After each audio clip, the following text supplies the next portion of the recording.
Mohammed's up. What's up, Mohammed? He's another one. He just joined our mastermind recently. It's awesome. He's been really active. So thank you for that. He says, hey guys, what's a good sign that your client acquisition pipeline needs work? Maybe it's because of the holidays, but lately I've been getting just a couple of leads every week or two. Now, obviously, more is better. But what does a healthy pipeline look like to you guys in terms of activity? Okay, that's a great question. And Mohammed, we have been heavy prospecting for the last, I don't know, 2 months or so. And yes, I think we have been unsuccessful for the most part in closing the leads that we've been able to generate, because I believe a big part of it has to do with the holidays. Look, we as a group, Semantic Mastery, know for sure, beyond a shadow of a doubt, because we've been in the marketing and just doing this stuff now for several years in the internet marketing space, is that our like product sales and everything tank between November and basically middle to end of January. So pretty much from November to February, like sales just tank. And it's because of the holidays. It makes sense. Well, I'm finding that to also be the case for like most bit, like it's not just internet marketing industry related, right? Or specific. Like that's across the board, it seems, because we've been contacting contractors for our agency. And we haven't been able to sell shit in the last month, like 6 weeks, really, and I believe it has to do with the holidays. So it's probably pretty normal. At least from my experience, it seems to be that that's the case. Like we probably would have been better off just pausing the whole prospecting campaign at the start of November. But I've been trying to refine that process a bit for training purposes. So that's why we left it going. But that said, go ahead. Sorry. No, I was about to say that I was experiencing the exact same thing that you guys were. We discussed this a little bit on the meeting. So it's completely normal. Like November and December are by far the worst months for new client acquisition. Yeah, they're great for upsells or cross sells, or if you have a client and they're investing because they're with a credit card in hand and whatnot. That's great. Like if you already have a database built. But starting from scratch on November and December for new client acquisition is pretty tough. Yeah. Mostly because everyone is seeing what kind of deal they can get, right? So everyone is shopping pretty much, number one. And number two, everyone is thinking about something else. So you need to have that in mind, Mohammed. Like most of our businesses are seasonal unless you're treating with some specific type of contractors. I know that Bradley does a lot of tree services, and those are really seasonal. But nonetheless, you need to have that in mind. Like these months are usually best for upsells and cross sells. Like sell them some more stuff. Yep.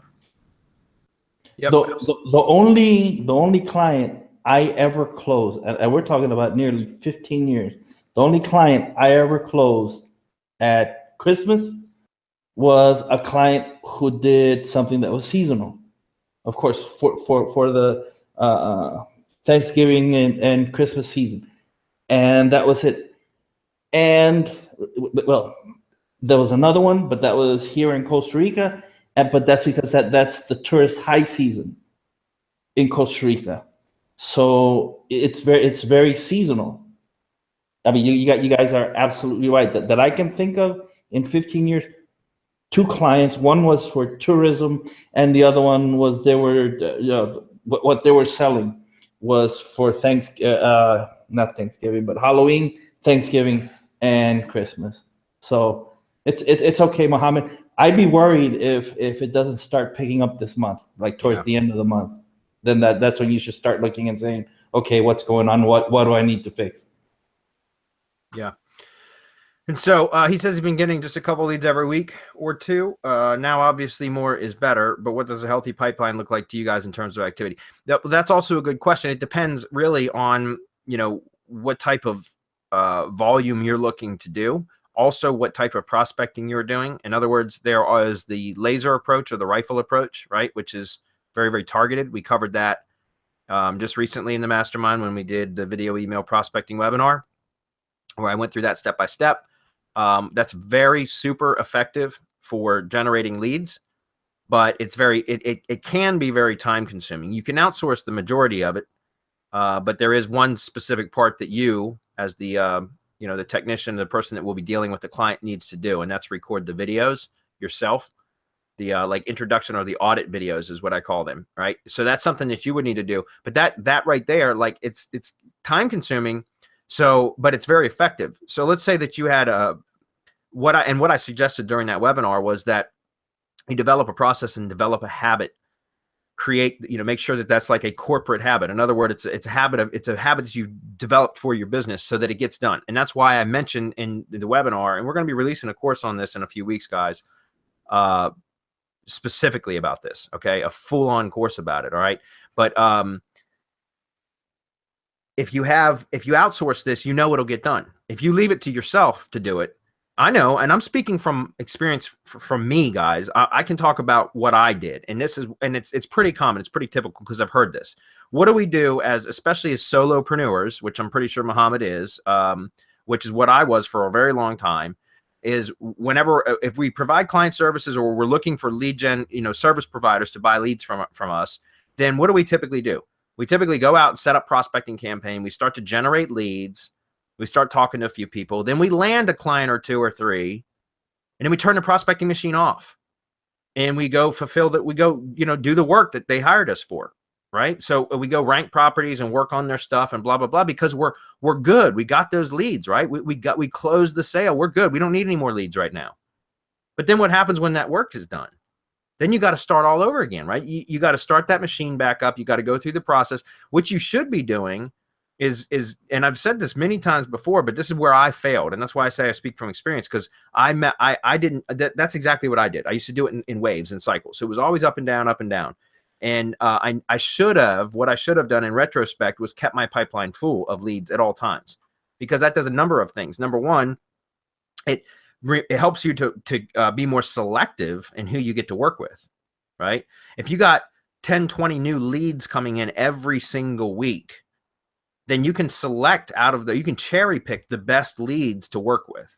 So that way, if you start to catch any resistance from anybody, or you feel like that communication is not, isn't great between a potential prospect and yourself, then you don't have to work with them. And you know, when you only turn on a prospecting machine long enough to collect a few leads, then you try to close every one of them sales. Am I right? How many of you guys can relate to that? If you've only got 5 leads in your pipeline, you try to close every damn one of them, regardless of whether the project is really ideal or not, right? Because you don't have any other leads to work on.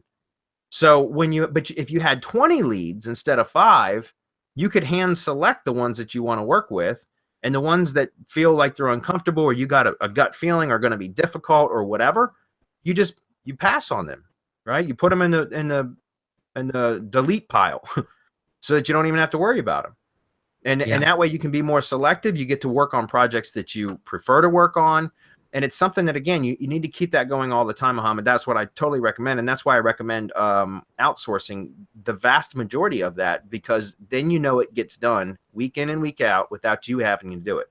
You can focus on doing the other stuff, right? And so, again, if you're just to finish up, if you're using the video email prospecting method, which is a very targeted approach, the rifle approach, you may only be able to get 10 or 20 emails sent out per week. If you systematize it, you turn it into a process, you hire an outsourcer, you could easily do 10 to 20 videos per week, outbound emails per week. And out of that, you should expect about 6 to 8 leads, right? As long as your numbers are similar to the numbers that I've been able to repeat over and over again over the years. However, if you're doing a shotgun approach, which is a more mass prospecting method, then you probably are going to want to have a much higher number as far as inbound leads coming in. The quality of those leads is going to be a lot lower, because it's not specific messaging targeted to each prospect like it is with video email, right? It's more of a generic or generalized message that goes out. So those leads aren't as valuable. I don't want to say they're not as valuable. They're not as qualified. So you end up having to sort through a lot of duds to find the gems, right? You sift through a lot of dirt to find the gems. And that's what happens with the mass prospecting method. But you can increase your inbound leads exponentially. Like right now, we're averaging about 7 or 8 inbound leads per day, based on about a 75 or 80 outbound emails per day. So we're getting about a 10 to anywhere. It's roughly a 10% response rate from mass prospecting, but our quality of leads isn't as good as if we were to do video email, where we'd get a 30 to 40% response rate, and they would be much higher quality when we those responses are much higher quality because it was more like a personalized message, if that makes sense. So again, it's going to all depend, Mohammed, on what are good numbers. It depends on your prospecting method. It depends on how you're trying to scale your business and that kind of thing. But either way, whether you're doing shotgun method or the rifle method, I recommend that you set up a process and just turn that shit on and don't ever turn it off. Just let it run. Keep your pipeline full of as many leads as possible so that you always know that you have a bucket to go to pull work from whenever you need it. Okay? You guys have any comments on that before I move on? No, I think that's good, personally. Okay. Yeah, I just wanted to add, I think that we're, Adam, are we still sending out books to our mastermind members, like the 10X rules, for example? Oh, yeah. Okay, so that's a great book by Ahmed. Like, that's a great book to read if you want to increase the amount of leads that you're getting. It's a way of seeing things, right? But Grant Cardone, at some point, he will tell you that you need 10 times the amount of leads that you think you need in order to close one of them, right? So I think that that's another thing that we do for mastermind members, is that we send them amazing books every month. So the 10X rule is definitely one of my favorite books on this regard, I agree.